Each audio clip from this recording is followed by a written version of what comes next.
This episode of the Creep Street Podcast is brought to you by Martini Coffee Roasters. You know, people always look at me weird when I say I start off every morning with a big old martini. But then I set them straight, and I tell them I'm talking about Martini Coffee Roasters coffee. A delicious coffee made by the Martini family. They roast their coffee using a traditional method of sight and sound to roast those little babies to perfection. And they also sell green coffee beans for those home roasters out there. And right now, fans of the Creep Street Podcast can get 20% off their entire order by using the code CREEPSTREET at martinicoffee.com. Once again, for 20% off your order, use the code CREEPSTREET at martinicoffee.com. Martini Coffee Roasters, the perfect coffee to keep you creeps caffeinated. You've taken a wrong turn down Creep Street.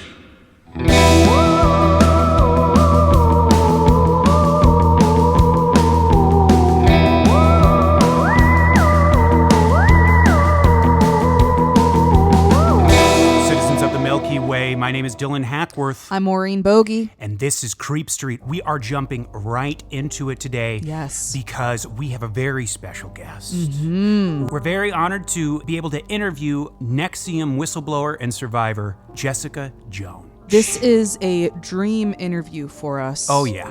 We are so excited to show this to you guys. It was amazing. Yes. Now, we have not done our Nexium episode yet. Mm-hmm. A lot of you may know if you've seen The Vow, if you've seen Seduced, or if you've read any of the books. We've read, I think we've read all the books that are currently out. We've read Sarah Edmondson's book. We've read Tony DeTally's book. We've read both India and Catherine Oxenberg's books. We're reading that new one now, Don't Call It a Cult. Yeah, Plus, that one is great. It's really, I mean, they're all great. Yes. We're enjoying this new one as well. Of course, we've seen the shows, the Dateline special, all that stuff. We just wanted to give you guys a brief overlook of what Nexium was. We didn't want to use up interview time and have her kind of explain everything over and over, you know. Right. And like we said, this is a brief, very broad brush of what Nexium was as a whole. Yeah, and also giving you a little bit of lingo that Yes. we're going to be using in this interview. So you're going to hear a few terms. Nexium, ESP, Executive Success Programs, Jeunesse, DOS, and Society of Protectors. So Nexium essentially was the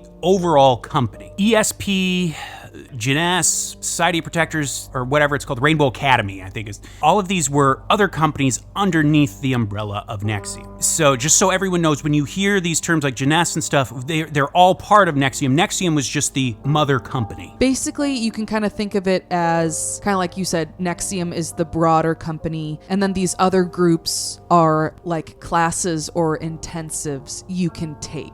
So like Jeunesse, which we'll talk about a little bit, is like the group specifically for women. Right. The Society of Protectors is a group specifically for men. Yeah. And ESP is kind of their gateway drug, if Right. you will. That's like, ESP is the classes or the structure that everyone starts off Right. with. And it basically, the idea of it is that it is a self-development workshop, if you will, with kind of a leaning towards not just self-development, but also improving yourself towards your goals, and Right. often kind of towards maybe business goals often. Right.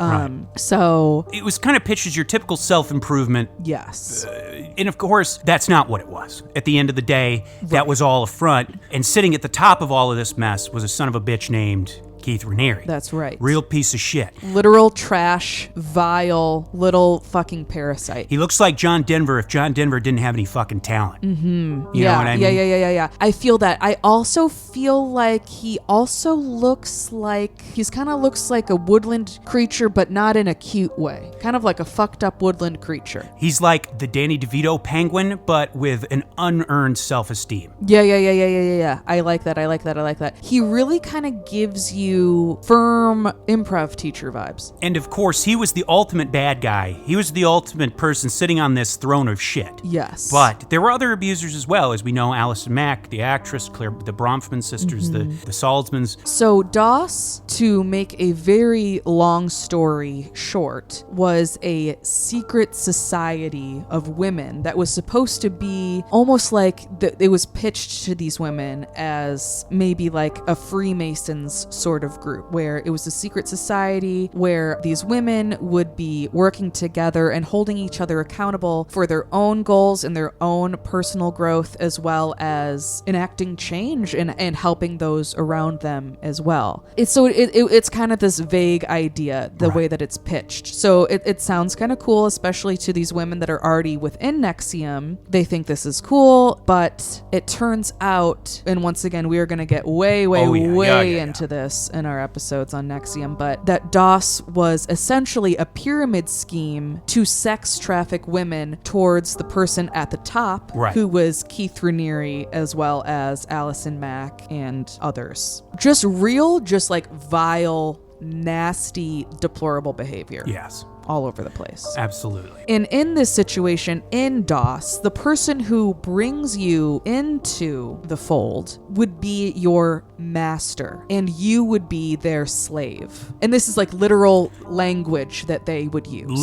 They would refer to each other as master and slave. And it was supposed to be a lifelong vow. They called this the vow as well when they didn't refer to it as DOS. And for all intents and purposes, they really were master and slave, because the person in the slave situation really had to do whatever their master, quote unquote, said they had to do, because to join this group and to stay in this group, you had to give and continue giving collateral to the group. And this is when it crosses over to no longer being consensual. This is blackmail, and this is trafficking. So our amazing interviewee today, Jessica Joan, she was brought in by India Oxenberg. We'll mention her a few times in this episode as well. So India Oxenberg was her quote-unquote master, and she was India's quote-unquote slave. Yes. I think that pretty much covers what we want to kind of just get cleared up before we start. What about Dylan? Do you have anything else you want to add? Also, just so everyone knows, there's a little bit of, you'll hear every now and then our voices echo, but it's not often, and it's when it happens, it's not like... Yeah, it's really not a big deal. It's not distracting or anything. It's very quick. Just in case anyone's wondering if every now and then why you hear our voices echo, it's just because sometimes it got picked up, but Your AirPods are good. We were able to clean it up and everything. But anyway, without further ado, enjoy this interview with Nexium whistleblower and survivor, Jessica Joan.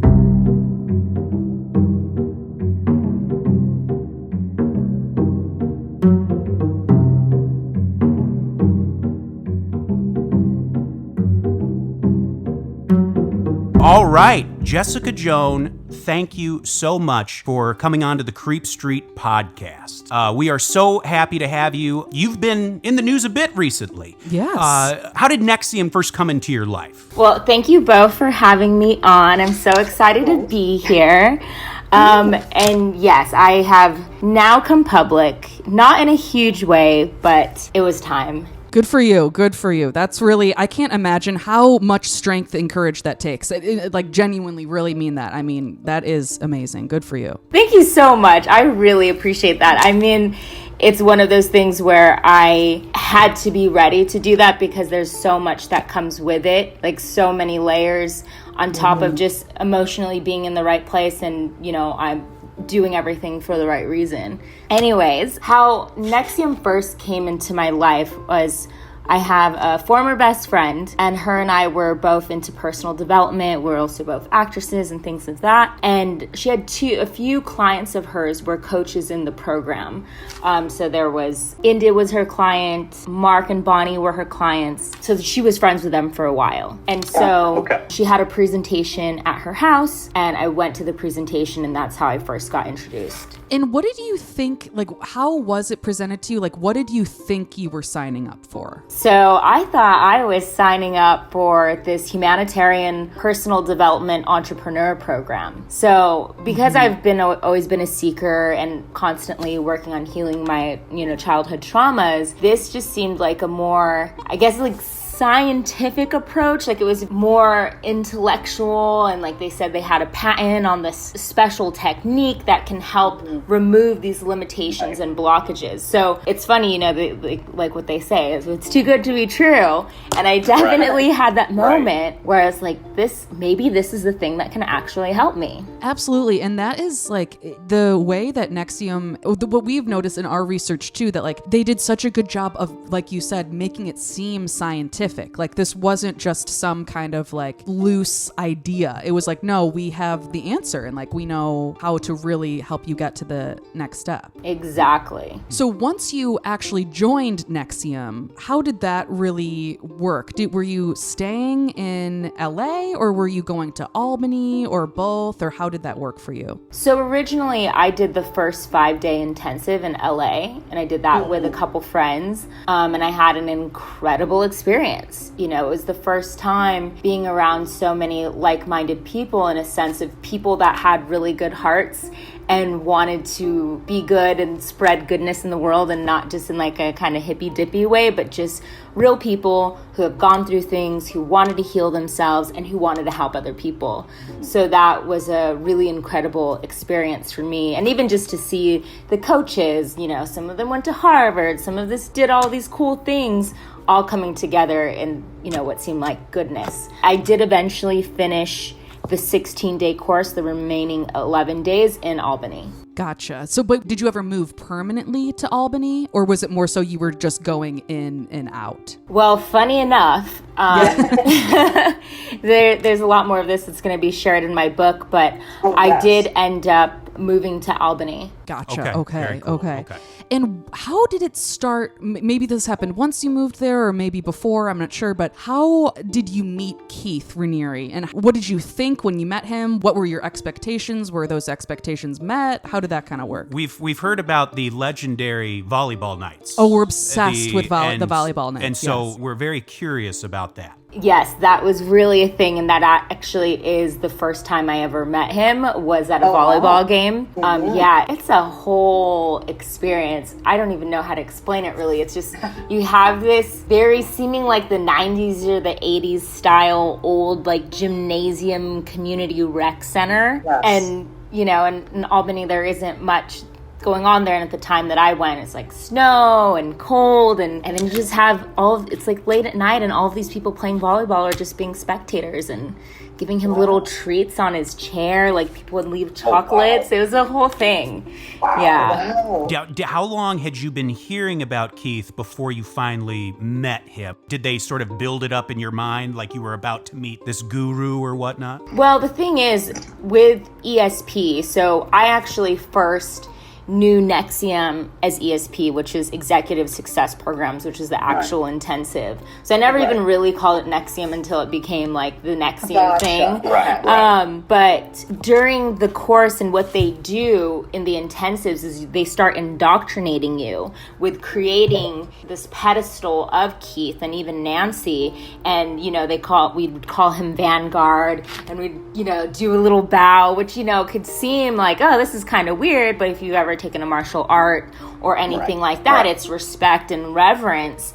And so a lot of what I anticipated with meeting him was not so much that, okay, he has the highest IQ and this amazing humanitarian and black belt ninja, whatever, but it was more so that I was projecting my experience that I had within the intensive and all of the good things that came out of it. And so for me, I just thought, wow, someone really is creating something and created something that really wants to help change the world. So it was like, I met a team partner. Like, oh my God, you want to help change the world too? Yes. Right. That is such a good way to explain it, because I think it's so easy to be like, look at pictures of him or whatever and be like, this man doesn't really seem, doesn't seem incredible, doesn't seem to be fantastic. He just seems like a normal person. But it's like, there's so much that goes into when you've been hearing for, months or maybe even years, how different for each person, like how great he is. And like you said, you got, maybe those first 5-day or whatever you were working on, like you got some really good things out of it. So it only makes sense that at that point, he seems like he actually, like you said, is a team member, is someone on your same side. provide. Exactly. I mean, it's like for other people to, another way to see it, it's like if someone made amazing like candy bar that you love so much and they seem like a good person, all of their candy bars are going to like help the forest and it's all the best ingredients and it has like magic and makes you feel happier and it's totally healthy for you. Right. I'm gonna be like, wow, the creator of this candy bar is incredible. Like, wow, like who are you? Yes. Well, and the irony is, if he wasn't the monster he was, maybe he could have done something good. Because if he does have these tools, if he wasn't just that inherent monster, why couldn't these tools have been created by someone who isn't that asshole? You know what I mean? It could have been really great. And I think that's something that was probably really, really devastating to a lot of us, because I'm still close friends and will be forever friends with a lot of people that I met there, that it was just to be so bamboozled, like to our goodness to just be turned against us, and then like, wow. And that's like, I could talk for hours and hours about that. I mean, like, we're both so passionate about hearing cult survivors speak and learning from cult survivors, because it's like there's so much potential, and like you guys were brought there together because you have such big hearts and you want such goodness for not only yourselves and each other, but for the world in general. And it's like, it just makes it that much more evil that someone like this would 100%. take that, like, from these people that truly mean well and like want to sacrifice, you know, aspects of their life to improve. And it walks such a moral gray line, because I think most people would say, as long as whatever you're doing, as long as it's not hurting anyone around you, go ahead and do what you want. So like, say, smoking cigarettes and whatnot, it's like, even if they're bad for you, you know, it's your body, your choice. But then with situations like these, that area gets grit, because it's like, well, they think they're making their own choices. It's like, where do you find that line of, well, obviously people should be able to do what they want regardless of how weird it is, but then where's that line where they aren't in control even though they think they are? It was absolute pure manipulation, and I think that's one of the main pillars and accents of evil, is that it's so manipulative. You know, it's like the devil doesn't come in with horns and looking crazy and obvious. It's like he's gonna look super like delicious and talk to you in a way and charm the pants right off you know. That's why, you know, and I bring up this point, I'm so glad you guys are already on the same page, but I say that this is so evil because it's different. If you're joining the mob and you're joining a gang, you know what you're getting into. But because they were preying on the goodness of people and using their goodness against them to manipulate them and abuse them further is just so evil. And it inadvertently turns them into abusers in a way. It's almost like a pyramid structure. Obviously, you could make the argument that Keith is the ultimate bad guy, but then how far can you go up that pyramid to where you have to take some of the blame? You know, whether you're an Alison Mack, a Claire Bronfman, that's the difficult question too, is you could make that argument that Keith is the only real victimizer, but then obviously we know he wasn't the only victimizer in that relationship. 100%. I think that it attracted, you know, if we were just put it in a general sense, two kinds of people. It's like the people that were really good, and then the people that wanted to be good, but that were also like narcissists and also kind of got off a little bit on being in this position of power, you know. So then you have this whole hierarchy of abuse and things that's happening under the fact of like, oh, I know better, I'm a proctor, I have this stripes, I have these many things, so you can't get anywhere without our help because you can't even see your issues. Then it's just really bad, man. No, I mean, I'm literally sitting here like sweating. I'm getting so like angry about it. Like it makes me furious. I mean, it's just so disgusting, and I'm so glad you are not dealing, or I mean, I'm sure you are still dealing with the after effects of this, of course, but I'm so glad you are out and you are not dealing with this bullshit. And, That's right. Yeah. So, did you take any of the Jeunesse courses? Were you involved with that? I did the Jeunesse weekend, so it was just like a shorter, little intensive introductory weekend into it. And I've heard some people say that Jeunesse was kind of a beginning grooming for what would be DOS. Could you maybe talk a little bit about that and maybe just how DOS was approached to you? Yeah, so with Jeunesse, you know, it was supposed to be the women's studies course, basically, of Nexium. And that is somewhere where I noticed, maybe not exactly in the moment as I was so in it, but, in hindsight, can see that they started putting in these ideas and indoctrinations of misogyny. Like, it started to get beginning to be misogynistic. Like, they would say things like, women, someone would say something, I think it was India actually, WIWW. Yeah, WIW is like a woman in the way, as if like, just like naturally we're just so aloof. And like, I do believe in certain archetypes of like, feminine archetypes, masculine archetypes, but people, we have both, Right. Doesn't matter. They're just aspects of us. But it was definitely one of those things, trying to put down women and create these archetypes that were very limiting and kind of like blaming, or like, oh, women, they're like dramatic, and so these are the things that happen. Just little things like that. The weekend that I did, it didn't get too in depth, but I do know that later on in the courses, I would see even some of the curriculum that was on there, and it was super misogynistic. That is, it's so damaging and dangerous to be able to kind of take these terms or this idea about feminism and then literally completely turning it on its head. So it's like, you still think these are feminist ideals, but it's like, it's just been so warped that it's like kind of with that facade almost that it's there, while really it's actually, like you said, at the opposite. It's like turns misogynistic. It makes us feel like guilt or shame, or, there was a lot of that. And you can kind of even see that reflected in women that were there for a long time. Even someone like Danielle Roberts, and, I lived in Albany also with her. I could tell she had this, powerful kind of like sensual feminine energy, but I also saw and felt that it had been diminished. And I would just see time after time these women really lose a sense of identity, all of a sudden just like not about like looking cute, but just where it's like, oh, your sexuality, you're doing this, so this is why it's creating this, or it's not empowering because you're using these things, when it's like, no, sensuality is part of the feminine aspect of us. It's a beautiful thing, it's not something that you should be punished, or, oh, you're using these tools to get ahead and stuff like that. Of course that can happen, but to just put it in a blanketed way like that, you could just see the life leave people's faces, unfortunately. Wow. So India Oxenberg, I'm assuming, was she the one that first told you about DOS? Yes, she's the one who recruited me. Can you talk about how that kind of happened and how you felt about it? Yeah, a lot of these details are going to be coming out soon in the book. But unfortunately, how this worked is that they used trust. So it's trust and manipulation. And so it turns out, when you're in DOS and the vow, they want you to recruit more women. But it was different for me. My story is completely different than everyone's in there. But basically how it worked out is we built a trust because she was a coach in the program during my 5-day.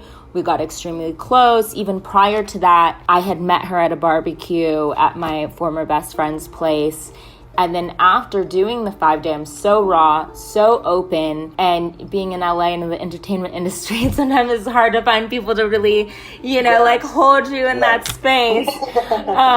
But we, she moved to Albany and we were speaking a lot. And when I went to Albany to finish the course, we got closer, and that's when she basically recruited me into the vow. You touched on something that I was thinking about earlier too, which is that you are an actress and a singer. Oh, no singer, just in my shower, poet. Poet, of course. I don't know why I thought singer as well, but I'm sure that could be coming up. Maybe that's your next. Oh my God, okay. So it's actually so funny that you say that, because singing is I guess it's not going to be a secret anymore, but it's something that I really want to do, and not necessarily to do it as a career or anything, but being in touch with my voice in such a way. So I do sing in the car a lot. a little bit in the shower. I sing to my cats very often. Oh, so cute. Love that. Which leads me to a question we've both been dying to ask. Oh, yes, we got to check in on this. Were you ever approached to join Simply Human, the a cappella group that I guess Keith founded? Oh my God, that is so funny. I don't remember the name, but I remember like vaguely that there's something like that because there was so many subgroups within the things that you could do. So I was in the poetry club one. Oh, very cool. Okay. Yeah, I did the XOSO for a little bit, which is like the exercise one. Cool. Yeah, so, but no, I did not get asked to join the a cappella group. That is okay.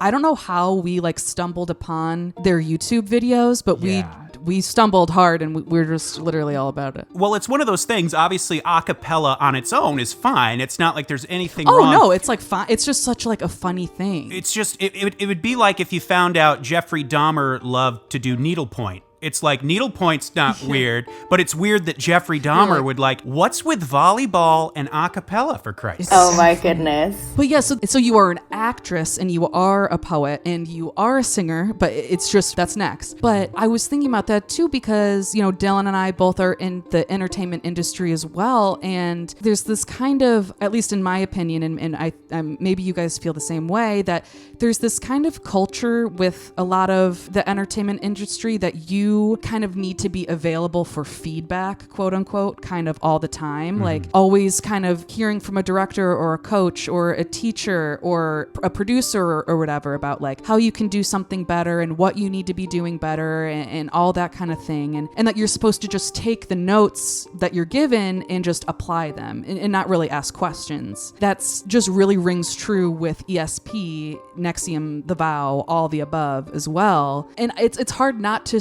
draw the connection between that and how many people in the entertainment industry were also involved in ESP, in Nexium, The Vow. Like, did you notice that? Did you feel like maybe your background in performing kind of set you up in a way to just kind of like accept what was happening? You know, I think that's such a great point to bring up. And it's like clicking as you're saying it, like I haven't even thought about that before. Yeah.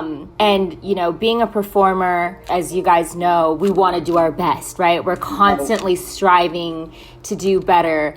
And, you know, if you're really doing this, you get used to rejection, you get used to being critiqued, and it's just like a thing. It's like, all right, cool, I'm going to take it, you know, because if you don't, like, you're just going to have to leave. It's not going to work out. And that's something that they did a lot in ESP, is they were constantly telling you all of these things about yourself or helping you reframe certain things like, oh yeah, you saw it this way, but what if it was actually this? What if it was actually that? Or maybe they were actually thinking this. So that's part of what was helpful in some of the getting over, you know, different traumas is, you know, reframing it, looking at it different, like getting out of the being the little kid that was hurt and seeing as adult as something different. So you're not getting that same emotional charge. So that's one way that could be, you know, great, which is, you know, a tactic that they use.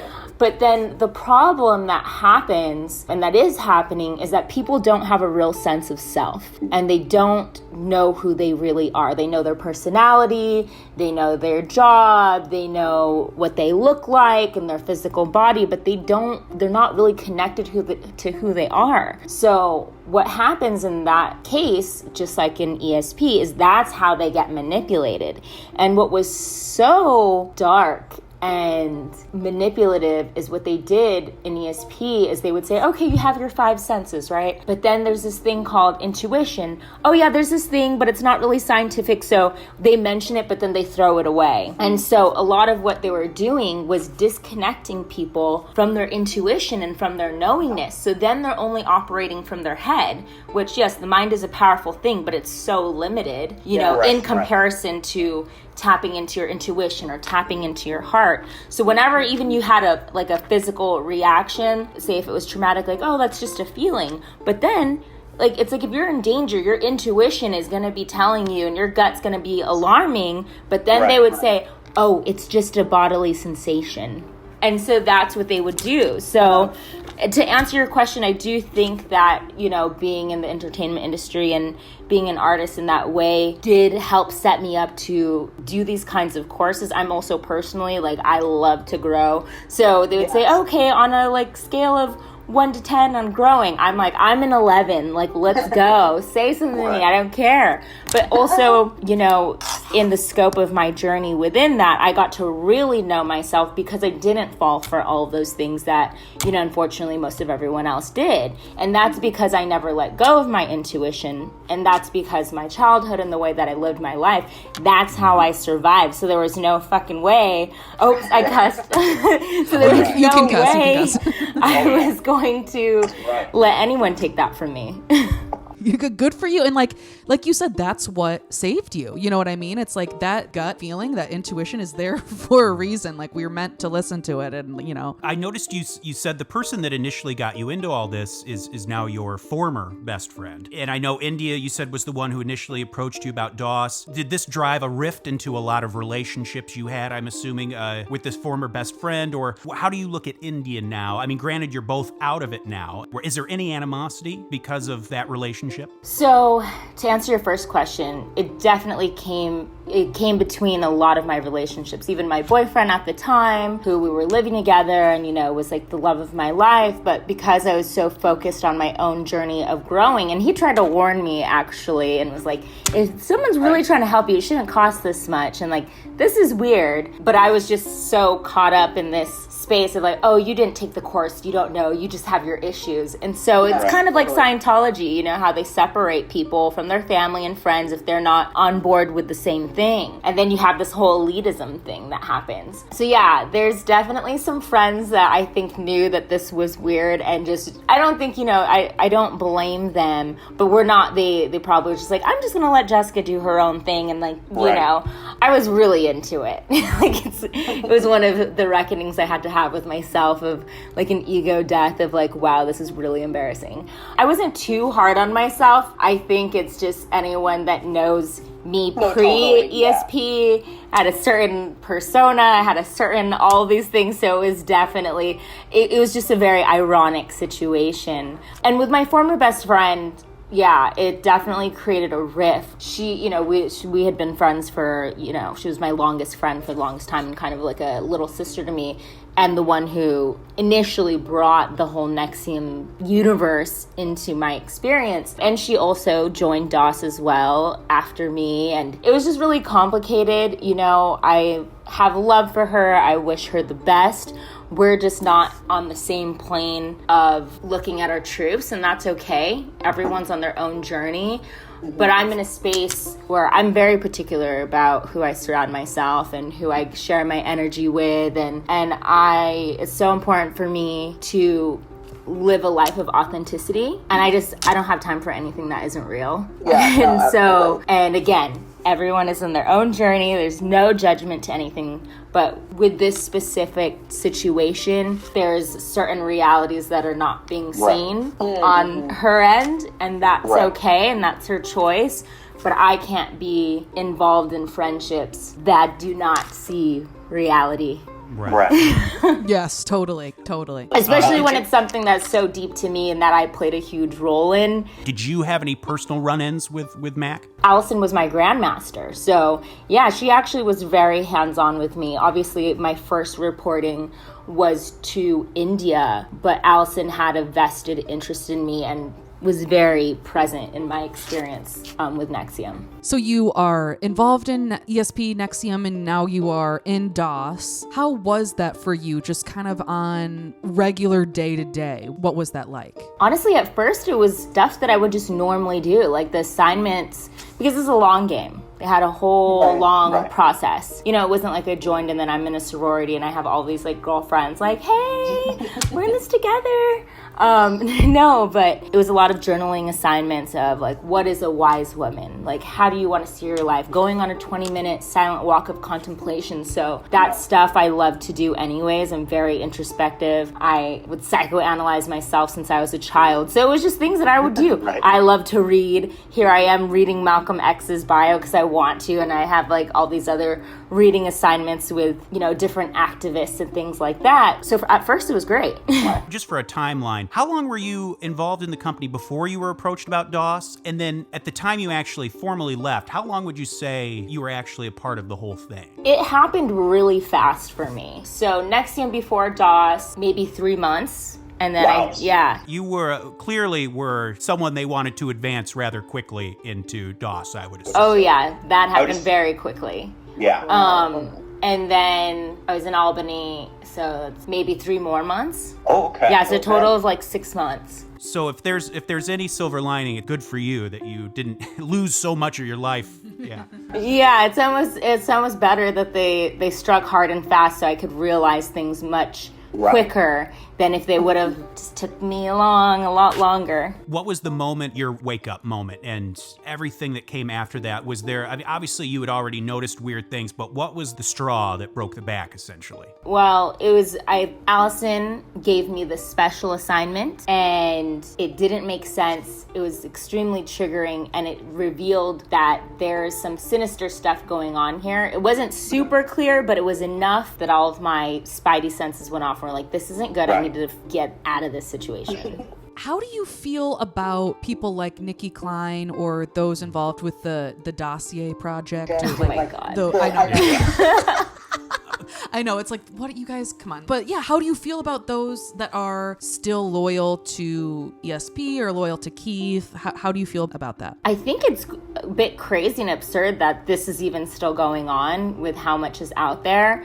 And honestly, I feel sad for the people. It's just they have no sense of self and are just like Keith's little minions, and their life, like they could be living a different life. They could be doing things that are really what they want. And I know that they're going to say this is their choice, but it's like, is it really? Is this really? Exactly. Right. It's like they just seem still very like nothing behind the eyes, just kind of just still very much stuck. Especially certain people that already had so much going for them. And it's just like, it's heartbreaking in a way. Well, I mean, this is the thing.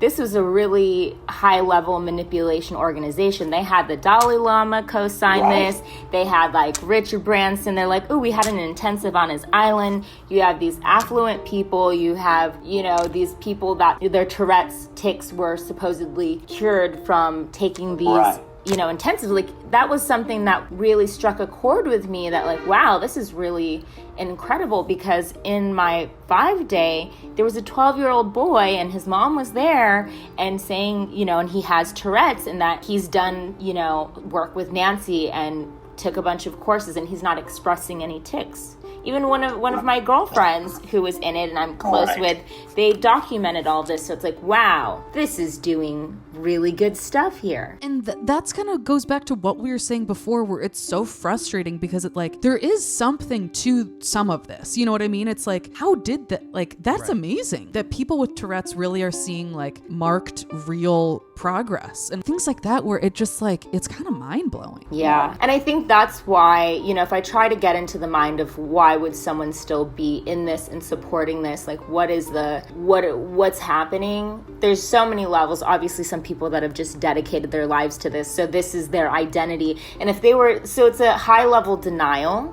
because if they were to look at the facts and the truth and the reality of what is, like based on all the things that happened to the victims and look at it, then they'd have to take personal responsibility for, oh, they fell for it, but also that they helped supported this thing that's evil. So now these people that want to be good and want to believe in this, and then also want to say, oh, these women had a choice. They chose to get Brandon and all this stuff. It's like, no, they were being blackmailed. And by them supporting this other narrative and just being disconnected from themselves, like Keith, I think what he was doing was he was providing and manipulating, like looking into what is it that these people wanted, right? When you have someone who has all this wealth, can do whatever she wants, like Claire Bronfman or something like that, it's like picking at the insecurities and like turning that up, but then saying that I have the answer and looking at them with like doe eyes, like I see you. So they're feeling seen, they're feeling heard, their insecurities are now not a big thing, and saying that they're gonna help them with this, you know? And so that's the thing, when you are not an empowered person and you are relying on things outside of yourself, like you don't know that you got the juice, you know, then yeah, anyone can sell it to you. Yeah. How was leaving for you once you were out? How did you kind of start your healing process, and what was that like for you, and what were some of the things that you felt really kind of brought you back to yourself? It was really challenging because prior to taking ESP courses, I was booking a lot of work as a model, like print and commercial stuff. I was also working in nightlife and making a lot of money, but you know, inside of there, I wasn't content. There was like something going on, which is what led me into going into that. So afterwards, well, I actually went to Hawaii right afterwards, so that was incredible. Even that experience in itself is now I have no more money. Now I'm like in super debt, you know, taking these courses and flying back to LA to work, because even though I was living in Albany, there was no work for me to have. But it was a whole reckoning. And as much as this is someone can label it a horrible, a tragic experience, I don't live my life that way. And going through all the things that I've gone through as a child and throughout my life, the way that I've become to be resilient and see things is that I don't feel like things happen to me, they happen for me. So I'm always looking for the lesson, like what was the deeper understanding that I needed? What did I need to heal? And one of the biggest things that I learned within this whole Nexium experience was discernment, because I am a really good person. But if you're a really good person and you don't have boundaries and you don't have discernment, that is how people can take advantage of you. And it's like I'm kind of like fighting for all the people that want to be good. I want to just like protect them and help them try to protect themselves. But going to Hawaii was deeply healing and was even deeper spiritual awakening than I already was on, which I've always kind of been on that path, even though I wasn't always aware of it. And so that gave me the ability to really not recreate myself, but just be me as my whole self, because going through that experience, I had to be like so raw, you know? It's like there was nothing left to hang on to, no old identity, you know, I didn't have, you know, parents that could, you know, support me, you know, financially or really otherwise, like not in a rude way or anything. Like I love my dad and, you know, even my mom now at this point. But I've just always been on my own. And so it was just another, like, okay, I'm just going on another adventure. But it was hard, especially coming back to LA. Hawaii, I met my ohana, like people that just accepted me for me, that didn't want anything from me, that were so kind. And that's really the aloha spirit. And I believe is the microcosm of the macrocosm of what's possible, to just respect and love each other as human beings. And that's kind of what I was looking for within ESP and Nexium. But then going through all of that, I actually found that in Hawaii. And then now I'm just living in that space. But coming back to LA was really challenging for sure. What can you share with us about any upcoming projects? We know your podcast, The Untouchable Jessica Joan, we've listened to. It's wonderful. We know you've got a... Thanks. Yeah. We love it. We love it. We know, and we've heard some of your poetry on the podcast. We love that. That's right. And you know, we know you have a book in the works. What are things that people can look out for? Stuff you're working on. So I have coined the term evolutionary storyteller. And so for me, what that is creating art that's intentional to help the collective evolve. Of course, things can still be entertaining, but the power of intention is so important. And I, just like within my own life and journey, it's been an evolution, it's been a healing. And so that's what I'm here to do with my art and businesses. So podcast, The Untouchable Jessica Joan. It's on all the streaming platforms where podcasts live. And and then yes, my book, same title, The Untouchable Jessica Joan. I'm super excited about this book. It's been a whole even deeper healing for me. and my intention with that is to share my story so anyone that can relate to any aspect of my story to help them heal or inspire them that it doesn't matter what you go through, you can overcome that and smile and come from a place of love. So that's about to go on pre-sale really soon. I'll definitely keep you guys in the loop with that, but We can't wait. We would love to have you on again in the future once it comes out, talk about the Yes. book and everything. oh yeah, because then we can get into juicier stuff. Yeah. We would I know, love right? We that. gotta get all We the would tea. love that.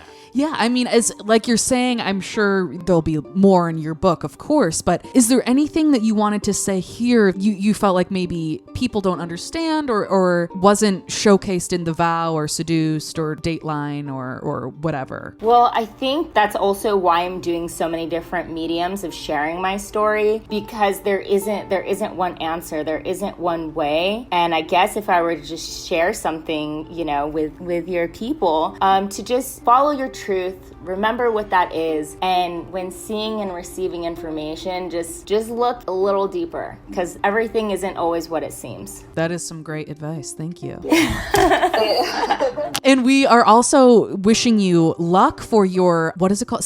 What is it called again? What are you doing? Oh, yes. yes, I was impact like, I knew yeah. it was statement. I was like, what's the other word that goes along with it? Wish you luck with your impact statement. We are very excited and anxiously awaiting to see how that goes. And yes. Yeah, and thank you again, Jessica, for giving us your time today. Oh, thank you guys. It was so fun. You guys are so lovely, and I just felt like, just in the room with friends, so I appreciate it. We feel that way too. Yes. Just hanging out via Zoom. We all love it, baby.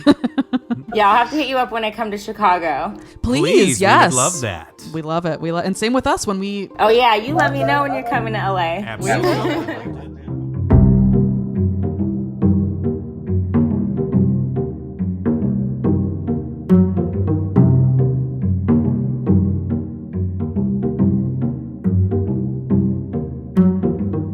Wow. I'm so grateful that we got to speak with her. Thank you so much again to Jessica. What an honor. And we feel so lucky to be able to hear a story like that from the horse's mouth, as it were. Absolutely. And someone who was really there and really experienced it. She was so friendly and so generous with her time, and I cannot wait for that book to come out because I want to have her back on and we can Yes. really spill some tea. I am not going to sleep until this book comes out. I am so excited. I don't know how anyone could sleep until this book comes I out. know. We are looking forward to it. Once again, if you want to listen to more of Jessica's stuff, check out her podcast, The Untouchable Jessica Joan, anywhere you get your podcasts. On Instagram, she goes by Love Jess Joan. You can follow her there. And of course, before we close this bad boy out, let me read to you the names of our top tier Patreon Joners. Of course, the Dream, James Watkins, the Finnish Face via Lungfist, the Madman Marcus Hall, the Vivacious Vicky McHugh, the Tenacious Teresa Hackworth, and the Heartbreak Kid Chris Hackworth,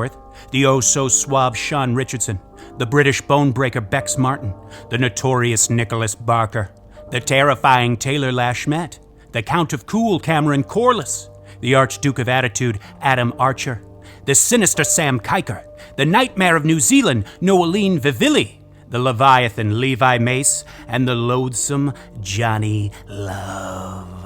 Oh, yes. Once again, if you want to support this podcast, go to patreon.com/CreepStreetPodcast. My name is Dylan Hackworth. I'm Maureen Bogey. Good night and goodbye.